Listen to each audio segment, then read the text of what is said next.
होगा। अब जरा सोचिए, उस 14 साल के बच्चे पर क्या गुजरी होगी जिसके पास कफन के पैसे नहीं, वो चिता की लकड़ी कहाँ से लाता। यहाँ धर्म के नियमों ने एक बच्चे की बेबसी पर तरस नहीं खाया।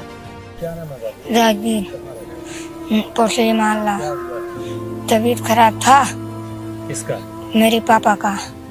तो वहाँ पर मेडिकल हॉस्पिटल ले गए थे तो वहाँ से आए, 15-20 दिन जिए थे तो देहांत हो गया। तो एक दिन पहले जिस दिन देहांत हुआ था उसी दिन हम लोग द्वार पे ठेला लेके खड़ा थे तो नाते रिश्तेदार से मदद मांग रहे थे, मदद कोई नहीं कर रहा था। तो फिर उसके बाद चेयरमैन आए, सभासद आए तो सब देख चले गए, तो हम लोग मदद मांगे नहीं दिए। शमशान से ठुकराए जाने के बाद ये मासूम पिता की लाश को लेकर एक कब्रिस्तान पहुंचे। शायद उन्हें लगा हो कि मिट्टी तो हर किसी को पनाह देती है, लेकिन यहाँ धर्म की दीवारें और भी ऊंची थी। उन्हें बताया गया कि तुम हिंदू हो, यहाँ सिर्फ मुसलमानों को दफनाया जाता है। एक दरवाजे पर नियम और दूसरे दरवाजे पर धर्म, और इन दोनों के बीच सड़क पर बिलखता लाचार बचपन। अब राजवीर के पास एक ही रास्ता था, पिता की लाश ठेले पर रखकर सड़क पर भीख मांगना, ताकि वो अपने पिता का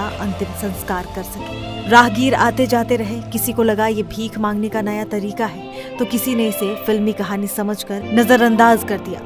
लेकिन किसी ने उन आंखों में झांकने की कोशिश नहीं की जहां एक बेटे का दर्द सैलाब बनकर बह रहा था। सवाल ये कि उस भीड़ में कोई ऐसा क्यों नहीं था जो पूछता कि बेटा क्या हुआ।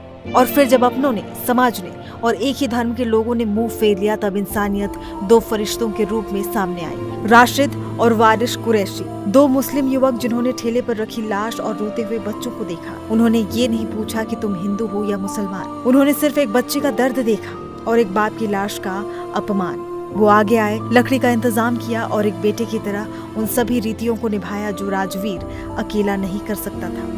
दुमानवा घाट ले गए तो वहाँ पर कहें कि दफनाना है तो जो वहाँ पर रहते हैं वो कहें यहाँ पर फुकाता है, दफनाना नहीं।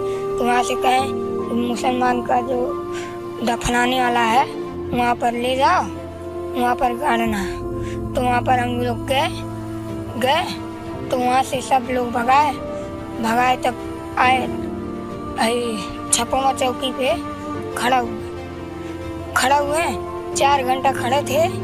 तो उसके बाद सब भगा रहे थे, इधर उधर जो गाड़ी आ रहा था उससे पैसा मांग रहे थे। राशिद और वारिश ने न सिर्फ अंतिम संस्कार कराया बल्कि उन बच्चों को आगे की जिंदगी के लिए आर्थिक मदद भी दी। उन्होंने वो किया जो उस वक्त समाज, प्रशासन और रिश्तेदारों को करना चाहिए था। राशिद बताते हैं कि उन्होंने सिर्फ इंसानियत का फर्ज निभाया।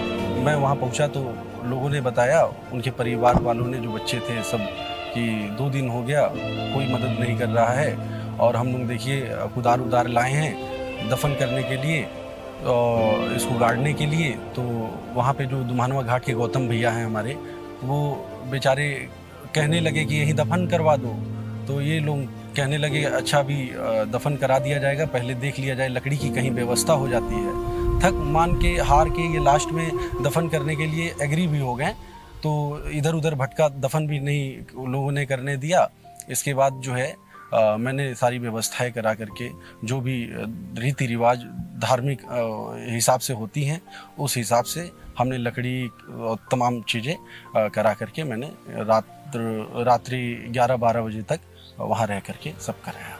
ये घटना हमें बहुत कुछ सोचने पर मजबूर करती है। क्या हमारे पूजा स्थल और अंतिम संस्कार की जगहें इतनी संवेदनहीन हो गई हैं कि एक लाचार बच्चे का दर्द भी उन्हें पिघला नहीं सकता? क्या हमारे रिश्ते और सामाजिक बंधन इतने खोखले हो चुके हैं कि मुश्किल वक्त में साथ देने वाला कोई नहीं? ये कहानी बताती है कि इंसानियत का कोई धर्म नहीं होता। जब धर्म के ठेकेदारों ने दरवाजे बंद कर दिए तब इंसानियत ने ही दरवाजा खोला। आज राशिद और वारिस की तारीफ हर कोई कर रहा है और करनी भी चाहिए, लेकिन सवाल ये कि क्या इंसानियत को जगाने के लिए हर बार किसी राजवीर के बचपन को इस तरह सड़क पर सिसकने की जरूरत पड़ेगी?